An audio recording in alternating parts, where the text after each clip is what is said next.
Masih tetap semangat ya. Ini sudah jamnya makan siang, tapi kalian masih tetap semangat di sini ya.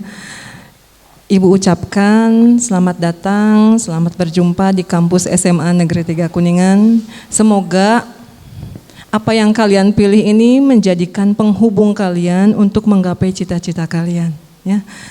Baik, untuk mengefektifkan waktu, kita mulai saja di materi terakhir di hari ini. Tapi sebelumnya Ibu perkenalkan diri dulu ya. Di depan sudah ada nama Ibu. Ya. Nama Ibu, Ibu Ade Indriati. Ibu mengajar sosiologi. Ya. Nanti kalian yang peminatannya di kelas IPS, insya Allah kita bertemu nanti di kelas. Ya. Baik, kali ini di siang hari yang penuh dengan rasa lapar, kemudian sudah lemas, sudah pengen pulang ya, karena kita terbiasa sudah 4 bulan ini kita terbiasa di rumah, jadi jam segini masih standby di sekolah, rasanya itu luar biasa ya gitu. Baik, kita hari ini akan membahas tentang bagaimana cara belajar efektif. Nah, di sini Ibu akan mengemukakan ada 2 pendapat tentang bagaimana cara belajar efektif. Yang pertama itu menurut psikologi dan yang kedua berdasarkan penelitian. Kita lihat di sini ada 15 cara menurut psikologi bagaimana cara belajar efektif.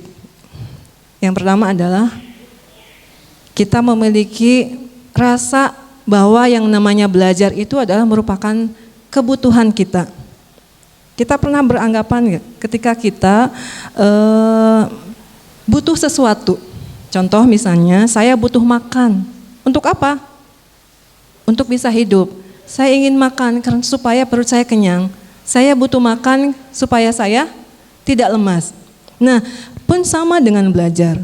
Jadi pertama, rasakan dulu bahwa yang namanya belajar itu merupakan sebuah kebutuhan. Contoh ya, misalnya saya butuh belajar karena saya ingin mencapai cita-cita, apalagi cita-cita saya masuk ke kedokteran misalnya.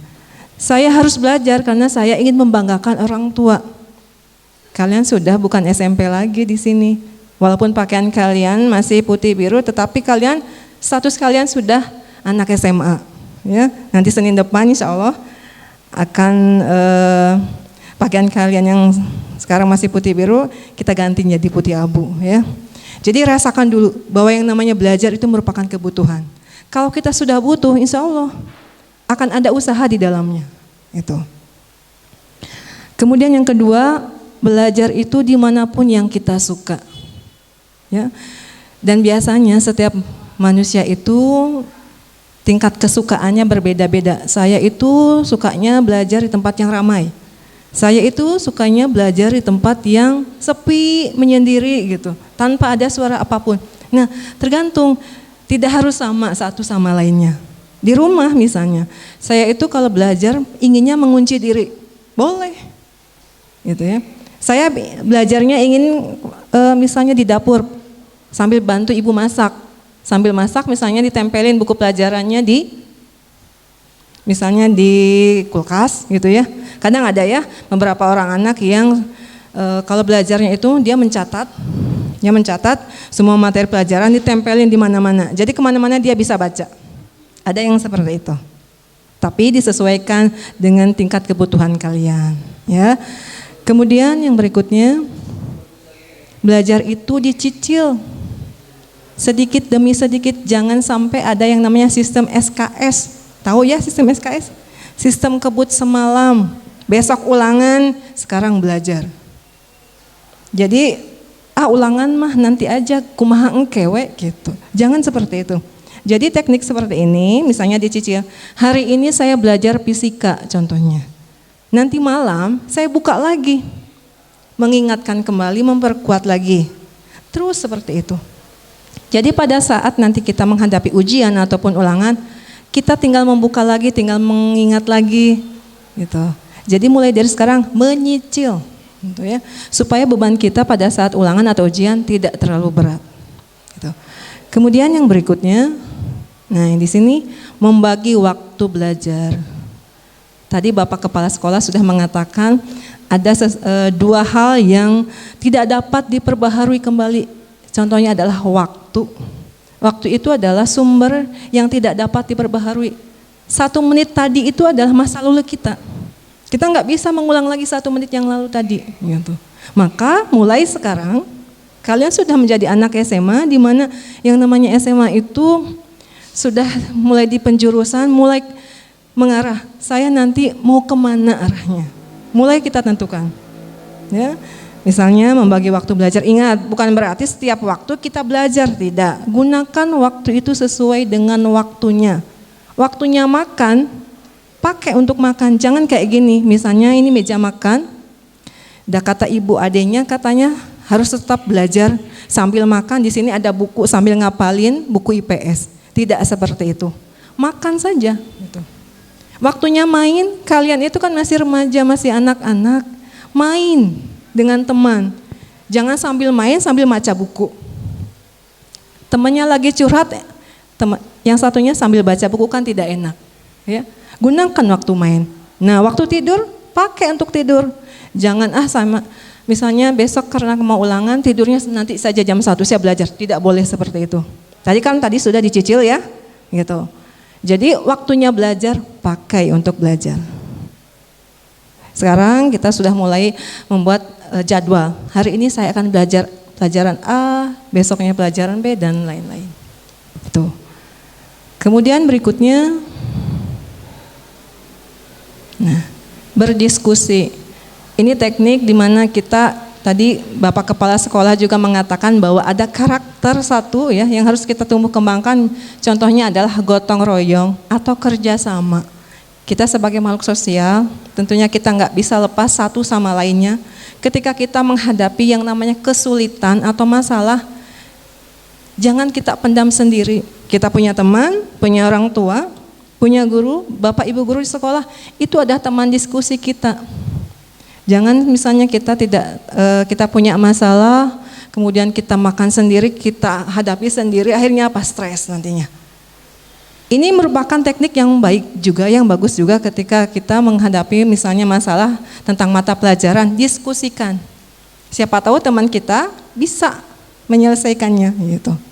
Ya, itu. Sambil yang namanya berdiskusi itu melatih komunikasi kita dengan orang lain, karena apa, sekarang itu pengaruh gadget luar biasa ya. Indonesia ini termasuk negara yang paling banyak komentar. Tapi di mana? Di sosial media. Pada saat berbicara lisan seperti ini, mereka ada kesulitan. Tapi ketika berkomentar di sosial media luar biasa, komentarnya yang sebut saja netizen ya. Netizen itu ya ampun, komentarnya luar biasa. Tetapi pada saat menggunakan lisannya, dia tidak bisa. Jadi kalian gunakan waktu berdiskusi kalian dengan teman untuk membicarakan masalah-masalah khususnya di bidang mata pelajaran gitu. Kemudian berikutnya mencari cara bagaimana membantu konsentrasi kita. Nah, ini yang namanya konsentrasi belajar itu berbeda satu sama lainnya. Contoh, kalau ibu adik itu konsentrasinya itu kalau belajar di tempat yang sepi tanpa ada suara apapun. Ada lagi yang saya itu kalau misalnya belajar itu senangnya mendengarkan musik, ya. Musiknya itu juga beda-beda. Si A, dia konsentrasi belajarnya pada saat dia mendengarkan musik yang melo-melo, nusara redih gitu ya. Ada lagi yang misalnya kalau belajar harus mendengarkan musik yang musik nu teu paruguh kayak underground cenah gitu. Ya, ada yang seperti itu. Tergantung ya. Kita memiliki style belajar yang berbeda-beda. Silakan sesuaikan dengan kebutuhan dan tingkat kesukaan kalian. Mulai sekarang kita rubah gitu ya. Berikutnya, ketika kita belajar itu jangan cuma menghafalkan. Yang namanya menghafalkan sekarang kita menghafalkan apa itu misalnya menghafalkan mata pelajaran IPA. Contohnya misalnya cara reproduksi apal. Sekarang hafal, besoknya lupa lagi. Tapi bagaimana caranya? Dihafalkan lalu dipahami. Kalau sudah paham, insya Allah berapapun jangka waktunya dia pasti akan hafal gitu. Ya, jadi ketika kalian mau ulangan, itu selain menghafalkan dipahami juga. Jadi ingat konsep-konsep yang dijelaskan oleh Bapak Ibu guru di kelas. Ya, itu. Walaupun tidak sedikit ya, yang namanya belajar itu cukup menghafal. Sekarang gini, kalau kalian belajar, katakanlah belajar IPA, ada rumus ya, ada rumus. Sekarang di sini kalau IPA ya, waktu dulu di SMP itu ada IPA, sekarang kita bagi 3 ya. Ada fisika, kimia dan biologi. Contoh misalnya kalian belajar fisika, kalau cuma menghafal rumus, misalnya kita punya rumus gaya, rumus Newton ya, rumus Newton. Kalau cuma hafal, ketika mengerjakan soal, ini soal harus dibagaimanakan. Rumusnya hafal tapi tidak bisa mengerjakan, makanya dipahami, gitu ya. Tuh. Dan kalau belum paham, makanya jangan malu bertanya. Yang namanya rasa malu itu ya, itu kayak kita punya tembok besar, kita nggak bisa. Jadi mau tangan ke atas itu kayak begini ya. Cung, siapa yang mau bertanya? Malah bingung ya, ini mau nanya apa gitu. Ditanya paham nggak? Nggak paham. Tapi suruh nanya nggak mau, karena malu. Caranya bagaimana supaya nggak malu? Ngacung we heula gitu. Kalau sudah ngacung, aduh iya saya harus nanya nih, wajib. Nah di situ, jadi memunculkan bukan namanya yang penting nanya gitu. Ya. Anak SMA nggak boleh malu-malu lagi, gitu ya. Anak SMA 3 mah nggak boleh malu-malu. Ya. Jadi jangan malu bertanya. Ya, ada istilah kalau malu bertanya, sesatnya di mana? Sesatnya kemudian, sesat di jalan nantinya ya. Gitu. Baik, berikutnya.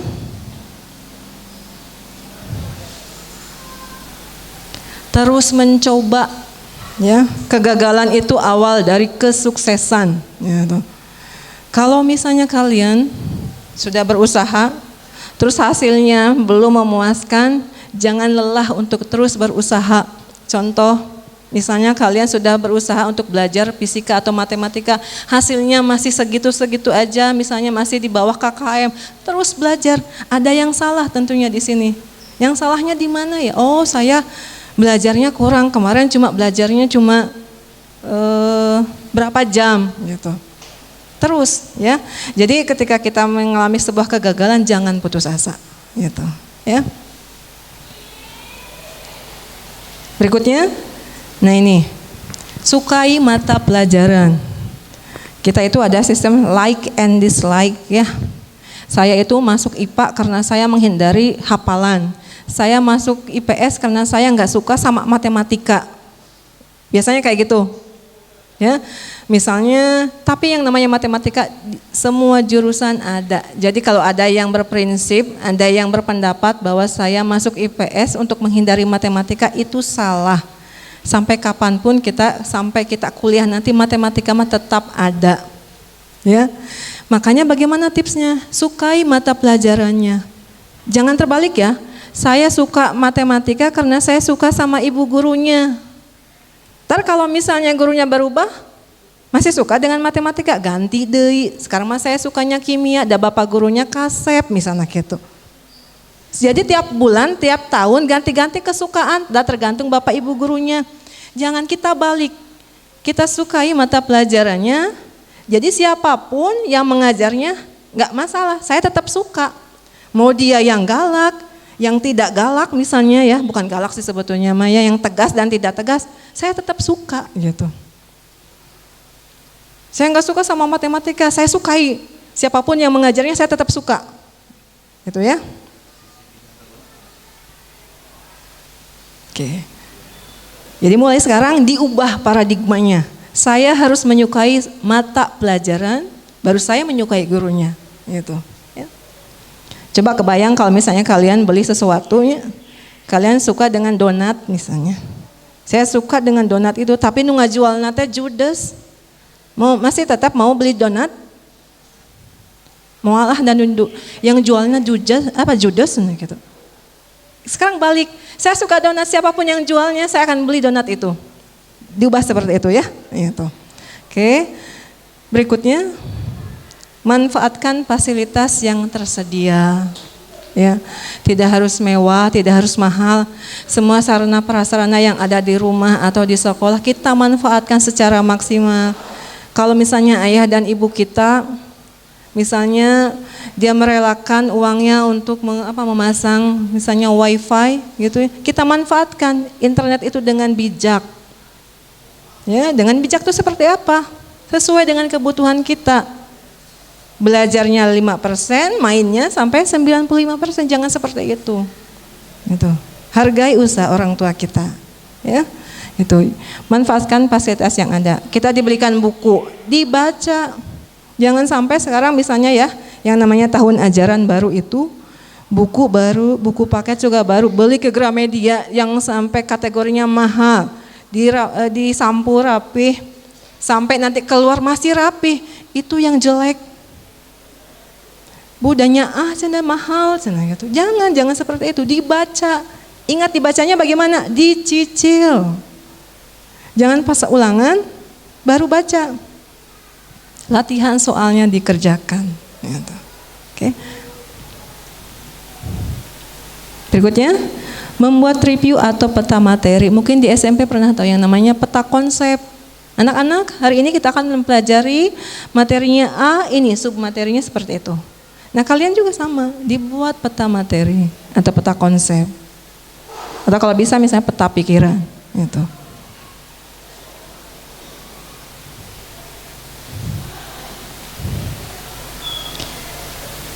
Yang berikutnya adalah membuat kesimpulan. Kalau kita sudah belajar, kita buat kesimpulan. Tadi kita belajar apa saja sih? Supaya kita mereview kembali. Oh, tadi saya belajar A, B, C, D. Jadi mengulang kembali gitu. Jadi jangan lupa buat kesimpulan. Gitu. Setelah buat kesimpulan, lakukan ujiannya. Evaluasinya berupa apa? Latihan soal. Tadi saya sudah belajar. Saya kira-kira tingkat belajar saya itu sampai di mana? Kita coba dengan latihan soal. Kalau misalnya pada saat kita latihan soal masih belum paham atau belum bisa mengerjakan, berarti ada yang salah.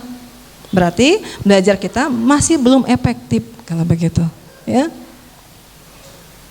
Terakhir berdoa, ya. Usaha kita itu belum sempurna tanpa berdoa, gitu. Jangan lupa.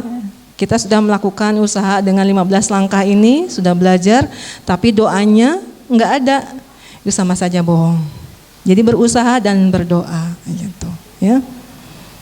Itu 15 langkah bagaimana cara belajar efektif menurut psikologi. Nah, pendapat yang kedua di sini bagaimana belajar efektif menurut penelitian. Teknik belajar efektif yang pertama menurut penelitian itu dengan cara berolahraga.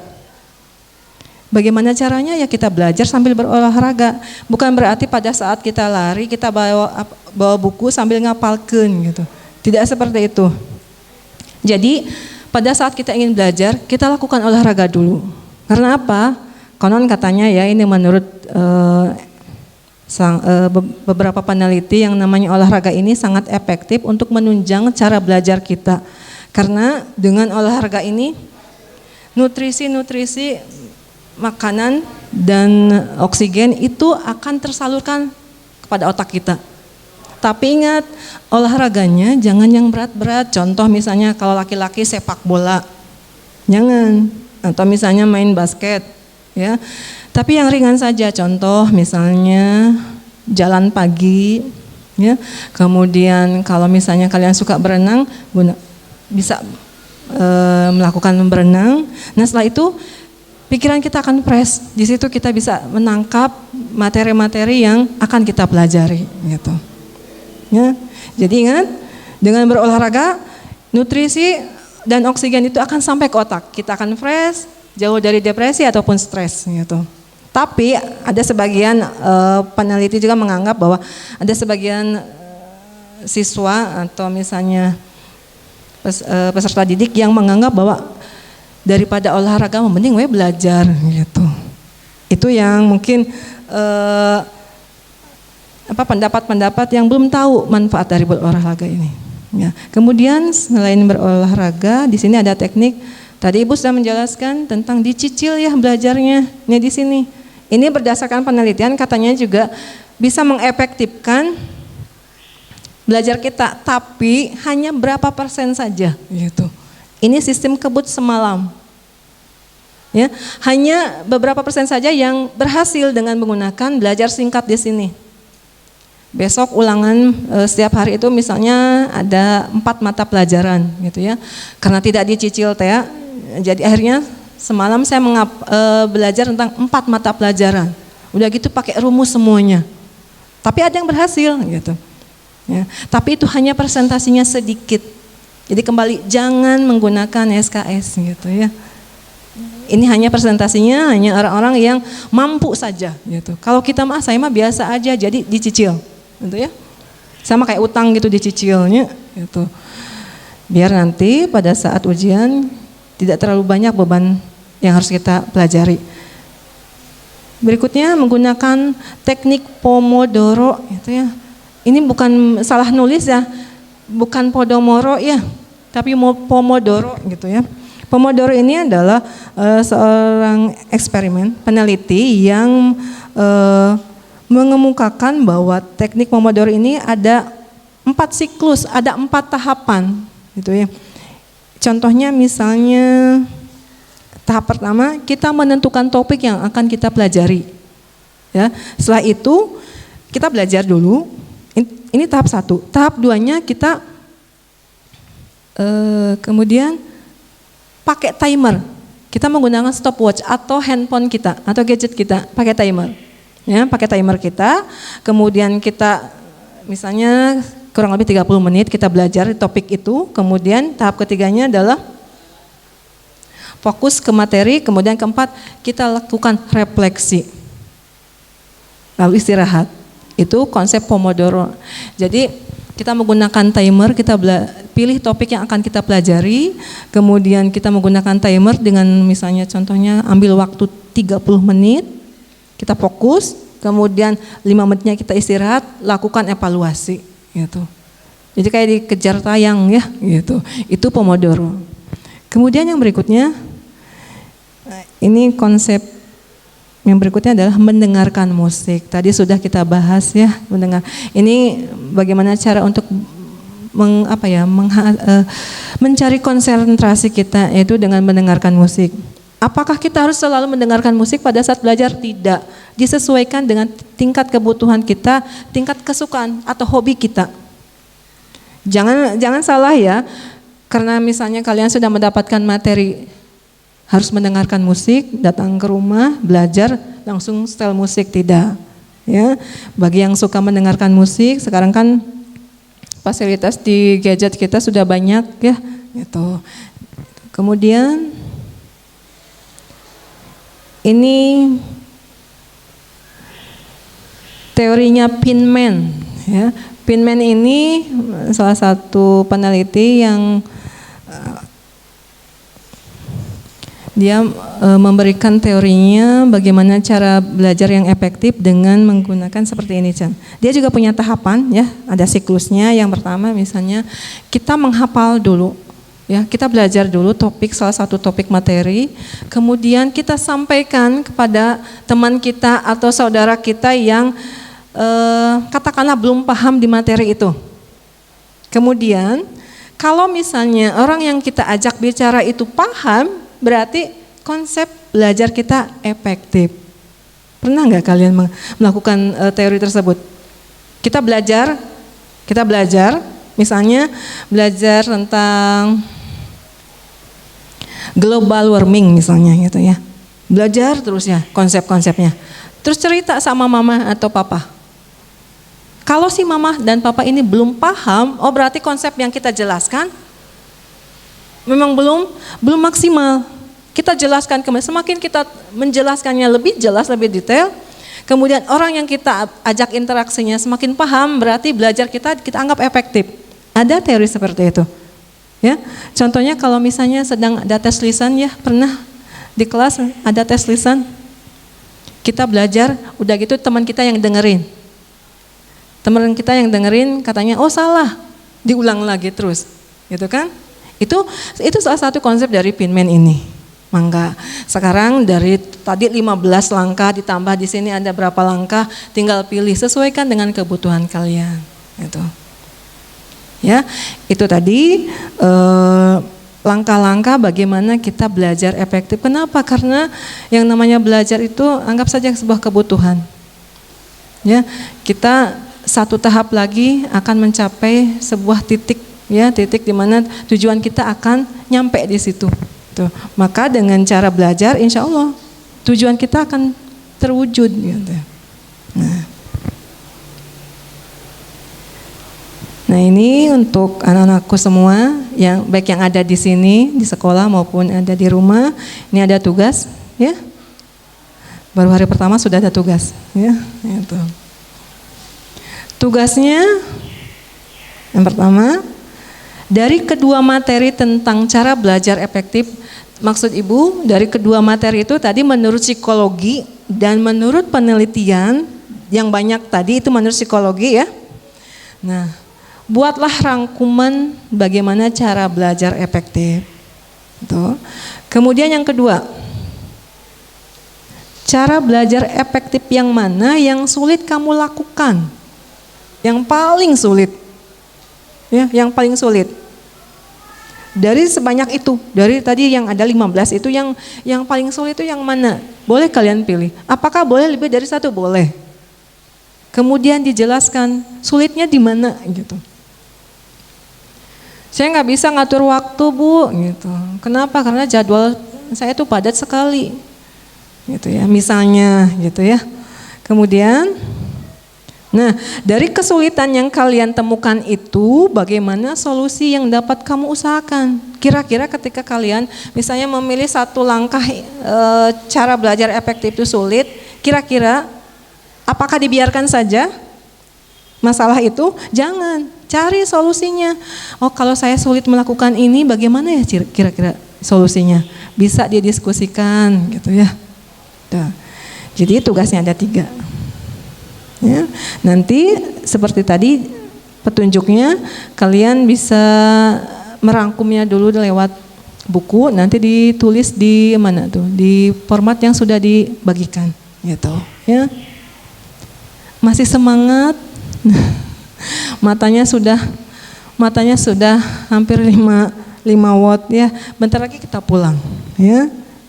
Baik, Ibu yakin kalian semuanya bisa karena semantika pasti bisa gitu ya. Itu saja yang dapat Ibu sampaikan. Tentunya tidak ada tanya jawab ya. Tidak ada tanya jawab.